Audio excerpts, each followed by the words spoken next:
Boom! He's back. The paradox of time. The paradox of time. On the surface, the present moment is what happens. Since what happens changes continuously, it seems that every day of your life consists of thousands of moments in which different things happen. Time is seen as the endless succession of moments, some good, some bad. Yet, if you look more closely, that is to say, through your own immediate experience, you find that there are not many moments at all. You discover that there is only ever this moment. Life is always now. Your entire life unfolds in this constant now. Even past or future moments only exist when you remember or anticipate them. And you do so by thinking about them in the only moment there is, this one. Why does it appear then as if there were many moments? Because the present moment is confused with what happens, confused with content. The space of now is confused with what happens in that space. The confusion of the present moment with content gives rise not only to the illusion of time, but also to the illusion of ego. There is a paradox here. On the one hand, how can we deny the reality of time? You need it to go from here to there, to prepare a meal, build a house, read this book. You need time to grow up, to learn new things. Whatever you do seems to take time.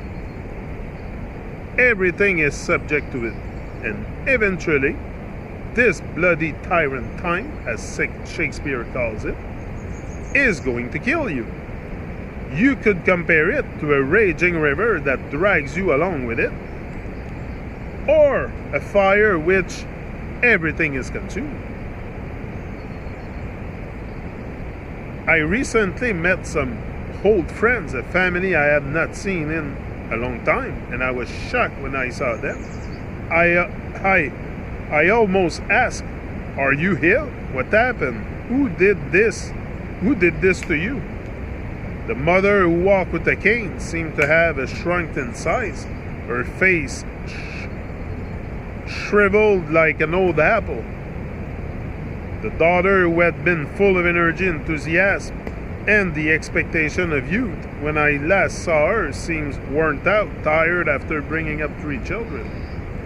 Then I remembered, almost 30 years had passed since we last met. Time had done this to them, and I'm sure they were just as shocked when they saw me.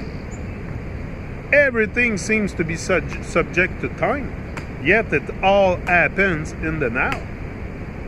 That is the paradox. Whenever you look, there is plenty of circumstantial evidence for the reality of time. A rotting apple, your face in the bathroom mirror compared to your face in a photo taken 30 years ago. Yet you never find any direct evidence. You never experience time itself. You only ever experience the present moment, or rather what happens in it. If you go by direct evidence only, then there is no time, and the now is all that there ever is. Eliminating time. You cannot make the egoless state in a future goal and then work toward it. All you get is more dissatisfaction, more inner conflict, because it will always seem that you have not arrived yet, have not attained that state yet. When freedom from ego is your goal for the future, you give yourself more time, and more time means more ego. Look carefully to find out if your spiritual search is a disguised form of ego. Even trying to get rid of yourself can be a disguised search for more if getting rid of yourself is made into a future goal. Giving yourself more time is precisely this, giving yourself more time. Time, that is to say past and future, is what the false mind-made self, the ego, lives on. And time is in your mind. It isn't something that has an objective existence out there. It is a mind structure needed for sensory perception, indispensable for practical purposes, but the greatest hindrance to knowing yourself. Time is the horizontal dimension of life, the surface layer of reality. Then there is the vertical dimension of death, accessible to you only through the portal of the present moment. So instead of adding time to yourself, remove time.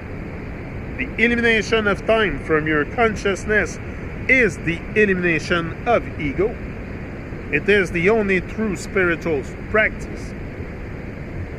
When we speak of the elimination of time, we are, of course, not referring to clock time, which is the use of time for practical purposes, such as making an appointment or planning a trip. It would be almost impossible to function in this world without clock time. What we are speaking of is the elimination of psychological time, which is the egoic mind endless preoccupation with past and future, and its unwillingness to be one with life by living in alignment with the inevitable isness of the present moment. Whenever an habitual no to life turns into a yes, whenever you allow this moment to be as it is, you dissolve time as well as ego.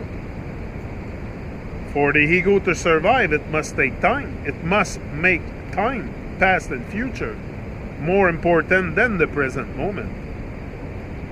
The ego cannot tolerate becoming friendly with the present moment, except briefly just after it got what it wanted. But nothing can satisfy the ego for long. As long as it runs your life, there are two ways of being unhappy. Not getting what you want is one, getting what you want is the other. Whatever is or happen in the form is the form that the now takes. As long as you resist it internally, form, that is to say, the world is an impenetrable barrier that separates you from who you are. Beyond form separates you from the formless one life that you are. When you bring an inner yes to the form, the now takes. That very forms becomes a doorway into the formless. The separation between the world and God dissolves.